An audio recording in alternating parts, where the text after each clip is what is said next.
Écoutez. Qui est propriétaire d'un terrain. Enfin, le terrain appartient à ses enfants. Elle est le mandataire.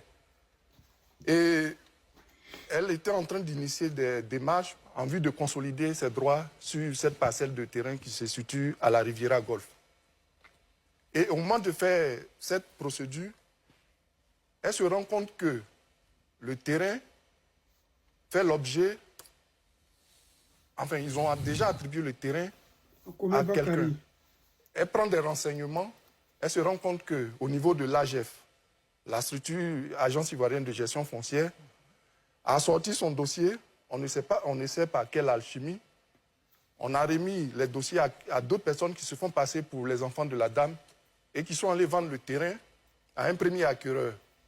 Ensuite, à un proche du ministre, je dis bien le cabinet du ministre. Et ce dernier a réussi à avoir le terrain en créant une société civile immobilière. Couverture. Et par la suite, il a réussi à se faire signer l'ACD en tant que proche collaborateur du ministre de la construction. Donc voilà une pratique qui montre que l'insécurité juridique qui règne dans le foncier est alimentée aussi par les collaborateurs du ministre. Je peux donner autant de cas, parce qu'il y a un autre cas encore qui est... Non, on n'a pas suffisamment de temps. On veut faire trop réagir M. Tango, mais c'est ça. Si tu donnes trop, les gens vont dire que non, le ministre est responsable. Il ne faudrait pas qu'on dise que le ministre est responsable. On doit toujours continuer à mentir au peuple en faisant croire que non, oh, Ouattara vient nous aider, Ouattara le sauveur, Ouattara. Mais qui dit le ministre dit Ouattara. Parce que Ouattara, en temps normal, chaque mercredi, il y a un conseil des ministres. Donc si on parle du ministre et que Ouattara est au courant que ce ministre-là, les Ivoiriens l'accusent de voler les terres pour donner à qui que ce soit, au conseil des ministres le mercredi, là, Draman Ouattara devait lui dire, soit tu restitues la terre de ces personnes, soit je te démets de ta fonction. Mais rien n'est fait. Les gens font les vidéos. Draman Ouattara voit. Mais quand il s'agit de l'opposition, il ne met même pas une semaine pour qu'on les mette au Niouf. Mais quand c'est eux, c'est comme s'ils n'entendent pas le cri des Ivoiriens. Ce sont des gens qui sont méchants de nature. Ce sont des gens qui en veulent aux Ivoiriens parce qu'ils ne sont pas des Ivoiriens de souche. Ce sont des gens qui détestent les Ivoiriens au plus profond d'eux-mêmes. Comment faire pour humilier les Ivoiriens? Comment faire pour nous anéantir? Comment faire pour enlever l'orgueil, l'envie, la volonté d'être toujours premier en nous? Mais c'est inné. On n'est pas Ivoirien par hasard. On est né comme ça.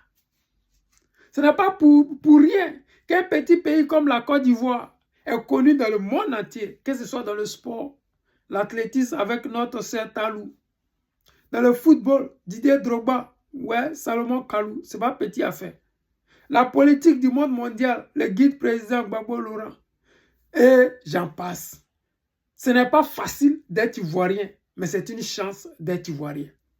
Les gens qui nous en veulent et qui ont pris le pouvoir par les armes, qui ont manipulé certains nordistes de la Côte d'Ivoire, qui ont manipulé certains enfants du nord de la Côte d'Ivoire et qui ont fait croire qu'ils avaient le même combat, c'est-à-dire qu'ils étaient marginalisés.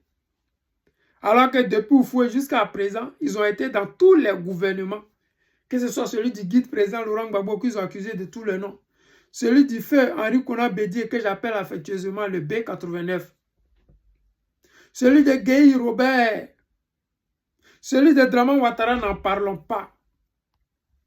Mais tout ça, les gens ont fait tout, mains et pieds, pour que eux là, ils soient heureux.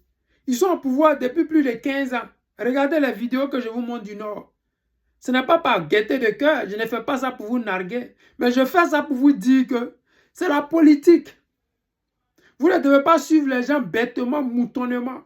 Parce que le guide président Laurent Gbagbo, il n'est pas gourou, mais c'est la politique.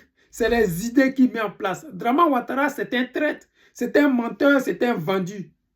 C'est quelqu'un d'apatride. À voir son gouvernement, vous savez très bien qui il est.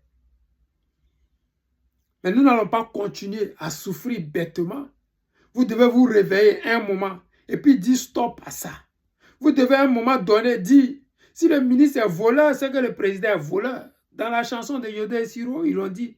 Si tu as nommé voleur, oh, nous, on va t'appeler voler. Oh.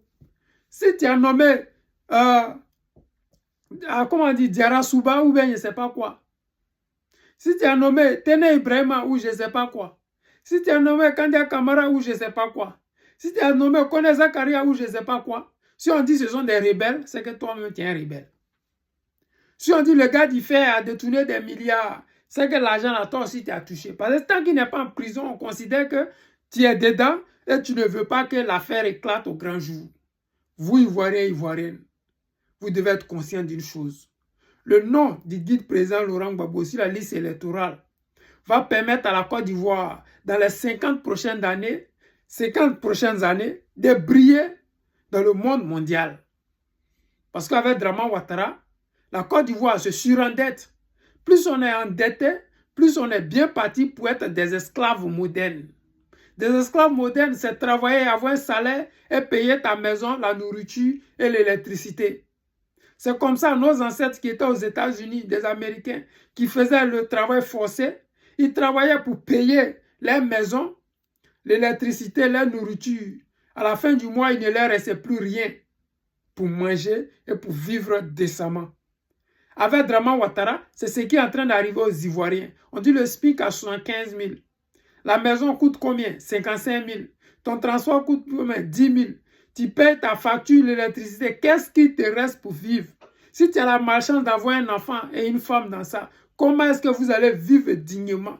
Je vous ai montré une vidéo tout à l'heure où les jeunes vont fouiller dans les poubelles pour faire sortir le plastique, le fer, pour aller revendre, pour donner de quoi manger à les mères. Est-ce que ce n'est pas une honte pour la Côte d'Ivoire qui a du gaz, le pétrole, qui est premier producteur de cacao, troisième de palmier à huile, premier en Afrique de l'Ouest de l'anacade?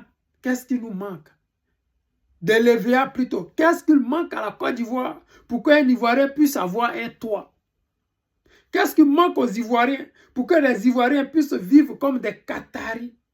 Est-ce que les Qataris sont mieux que nous? Nous avons des terres arabes, des kilomètres de terres qui peuvent simplement nous permettre de manger à notre faim. Mais comme nous avons des gens médiocres à la tête de notre État, nous continuons de souffrir. Nous surendettons la Côte d'Ivoire parce que l'argent là, ils vont prendre pour aller garder ça dans nos comptes en banque en Suisse. C'est honteux, c'est humiliant pour les Ivoiriens. Mais j'ai confiance que vous et moi, le guide président Laurent Gbagbo en tête, nous allons anéantir cette dictature, pour ne pas dire ces dictateurs malheureux, malhonnêtes, méchants et de mauvaise foi. Les Ivoiriens, c'était le président Lothar, l'ami des dirigeants qui se respectent. Je vous aime et je vous dis à tout à l'heure.